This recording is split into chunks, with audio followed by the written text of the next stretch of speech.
बेलपणा ग्रीष्म ऋतु रे शरीर को गरम प्रभाव रक्षा करे।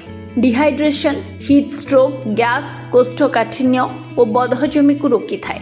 ग्रीष्म ऋतु आरंभ हो गलानी। एपरी परिस्थिति रे आपणक स्वास्थ्यर विशेष जत्न नेबा आवश्यक। आज आम आपण को एपरी एक पानीय विषय कहूछु जहाँ स्वास्थ्य पई बहुत लाभदायक बोली विवेचना करा जाए। बेल गछ एपरी एक गछ जार प्रत्येक अंश स्वास्थ्य पई बहुत लाभदायक बोली विवेचना करा जाए। हिंदू मानक पई बेलर धार्मिक महत्व मध्य रहिछि। एहार पत्र भगवान शिव को अर्पण करा जाए। बेल गोटी ऋतुकालीन फल। बेलपणा पीवा द्वारा शरीर को अनेक स्वास्थ्य समस्या रक्षा करा जाय परिबो। बेलरे टानिन, कैल्शियम, फॉस्फोरस, फाइबर, प्रोटीन और आयरन भली पोषक तत्व रही थाए जहाँ स्वास्थ्य पई बहुत लाभदायक प्रमाणित हुए। आपण को कहि रखुछु जे बेलरे एंटी फंगल गुण रही जहाँ पाचन पई भल बोली विवेचना करा जाए। गरम प्रभाव रक्षा। बेलपणा पीवा द्वारा शरीर में पानी अभाव हुए नहीं।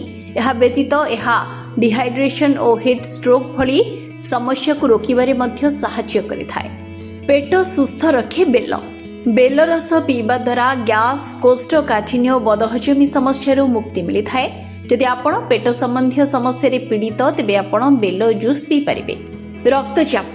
बेलरे लिपिड प्रोफाइल और ट्राइग्लिसराइड्स को नियंत्रण करिबार क्षमता रहिछि जहाँ रक्त और कोलेस्ट्रॉल उच्चता को नियंत्रण करि परिबो। मधुमेह। डायबिटीज रोगी बेल पीवा लाभदायक। बेल रस सेवन करी मध्य मधुमेह को नियंत्रण करा जाय परिबो कारण बेलरे रेचक थाए। एहा रक्त रे शर्करा स्तर को नियंत्रण करिबारे सहायता करि पारे। Bureau report, RCN Odia.